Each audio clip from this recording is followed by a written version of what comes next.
Hello, welcome to Flow Tricks. I want to say thanks for all of you guys that stayed through and waited while I was getting through some of these more difficult times. I wanted to let you know that I am slowly going to come back now. Things are starting to come back. I may not be doing pro tricks quite yet, but I do want to start getting these videos out again. My finger is still on the path to healing.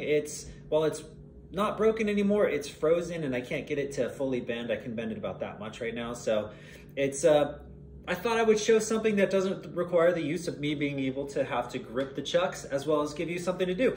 So today we're gonna kind of work on this isolation that comes through the wrist, as well as different things that you can do. A lot of it's gonna be syncopated variations. I thought we would share along with that because it requires not the use of a hand. Anyways, the first motion that I'd like to show you is very similar to when we reach and do that outside grip like this, except for we're gonna just roll it around our wrist like so. We're gonna let the rope wrap around the back of our wrist like this. The moment this happens, the moment we feel the connection, we're gonna kind of pull the other hand above so it's almost parallel. And while that happens, it's very similar to a syncopated wrist roll. We're gonna twist our hand and lift it up at the same time. So this lift up will cause the chuck to wanna lift up with it.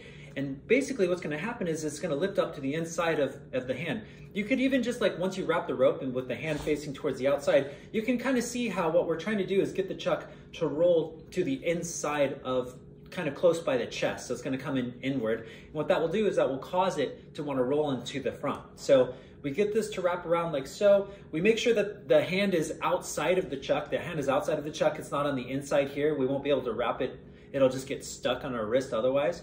But if we're on the outside, we can wrap it all the way around and it will do this roll. So here to there. And so basically what's gonna happen is we're gonna drop it down, we're gonna lift our hand up, we're gonna let this kind of come up through the chest.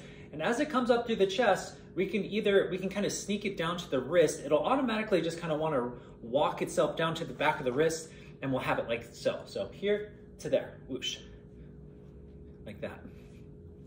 Now the cool thing about this is because it's sitting on the back of the wrist, we can literally just use it like a rip. I can lift up my hand and go into a front to back hand roll, or we can even go into a somewhat of an X catch like this. I can actually use this hand as an X catch by just pushing, you know, like the standard X catch where, oops, where we grab it. Don't want to flip you all off. Where you grab it and you push as opposing force. But this time it's going to be on the back of the wrist, and we're creating the opposing force like this, and we're just kind of keeping our hands straight.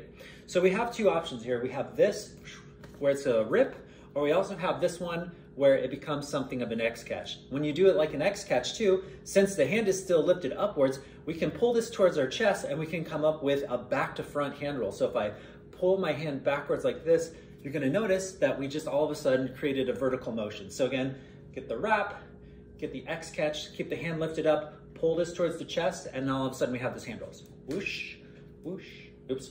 You don't want to go too fast, and you want to make sure that the hand lands on the chuck here before you do that hand roll rip.